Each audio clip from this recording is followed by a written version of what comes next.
하나의 그 과학 이론이 딱 나오게 되면 굉장히 뭐라고 그러냐면 이건 뭐야. 인간과는 아까 제가 그래서 또 비유를 들었잖아요. 핵융합과 핵분열 같은 경우는 이 세계 우주를 이루고 있는 가장 작은 원자들 있죠. 그거보다 더 작은 세계들을 열어놓는 실험 중에서 나온 거잖아요.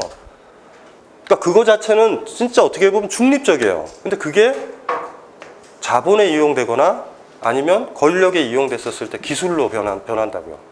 어쨌든지 간에 통치가 편하던가 돈 버는 게 편하던가 아니면 그걸 사용하는 사람들한테 있어서는 편리함을 주는 거예요. 이전 살보다 더 편리하게. 그러니까 이 과학에서 발견했었던 것들이 어떻게 얘기되냐면 더 인간적으로 이렇게 뭐라고 그러냐면 다운되는 거죠. 근데 복잡하게 생각하지 말고 우리 시대에 있어서 기술이라고 하면 자본과 결합되어 있는 거예요. 이해되시죠? 자본주의 문명을 비판할 때 기술 때문에 뭐 생태가 뭐 자동차가 생겨서 그럴 때 과학까지 날려버리면 굉장히 위험해요. 그 경계선은 명확하게 해야 돼요. 실질적으로 이 사회를 오염을 만든 건 기술의 문제가 아니라 자본의 문제예요. 이해되시나요? 그 같이 자기들의 이윤을 남기기 위해서 기술을 이용해서 무슨 기계를 만든다든가 이런 문제란 말이에요. 그래서 사실은 생태 운동하는 분들 있죠. 환경 운동하는 사람들은 포인트를 어디다 잡아야 되냐면 인간은 기술 문명을 가지고 있다 잡으면 안 돼요. 인간은 과학적 활동하는데 잡으면 안 돼요. 자본주의를 어떻게 극복할 건가? 이윤을 얻기 위해서. 그래 제가 예를 한번 들어보면요.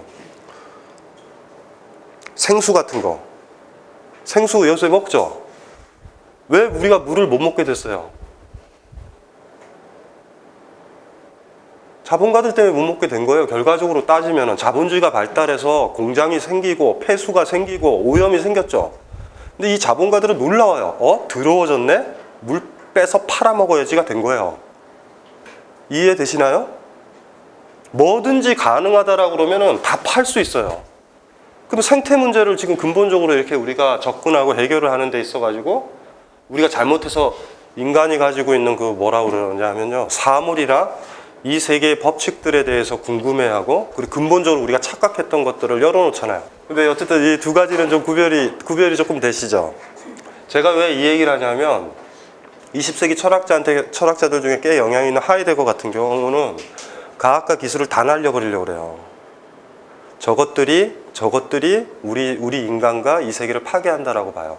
기술을 공격하는 거 오케이예요. 기술은 공격할 수 있어요. 왜냐하면 기술을 공격하다 보면 자본으로 가거든요. 그러니까 기술이라는 거는 우리 시대에 있어서 자본과 권력 이런 다른 문제와 항상 개입이 돼 있어요. 그래서 이 과학이 가졌던 힘들 있잖아요. 아무것도 아닌 것 같지만 세계를 변화시켰었던 인간과 이 세계를 둘러싼 이해를 근본적으로 바꿔놓은 그런 과학적인 어떤 발견들 많잖아요. 상대성 이론 같은 경우 보세요. 시간과 공간이 우리한테 얼마나 밀접하게 붙어 있으며, 그쵸? 막 놀라운 생각들을 많이 만들어냈죠, 뭐. 그러면서 우리가 이 세계와 우주와 나 자신을 더 잘 이해할 수 있게. 만약에 그런 것들이 없었다면 우리는 아주 이상한 세계에 살고 있을 거예요.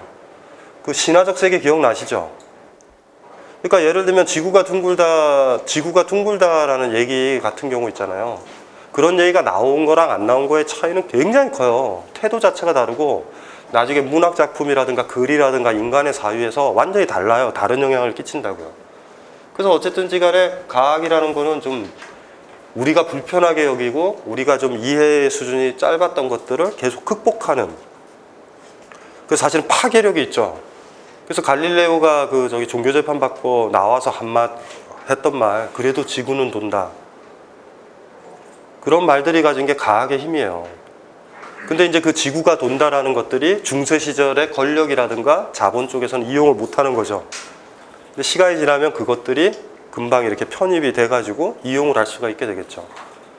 그러니까 이제 일단은 요 두 가지를 일단은 좀 우리가 좀 구별을 해봐야 된다, 그런 생각들이 좀 많이 들어요. 뭐 양자역학이라든가 기타 등등, 뭐 수학에서의 집합론이라든가 기타 등등 그런 것들이 뭐 우리 일상의 수준까지는 안 내려왔지만 세계를 이해하는 데 있어서 근본적인 변화들, 그런 것들을 만들어 준다라는 거, 그거를 이해를 좀 해야 되고요.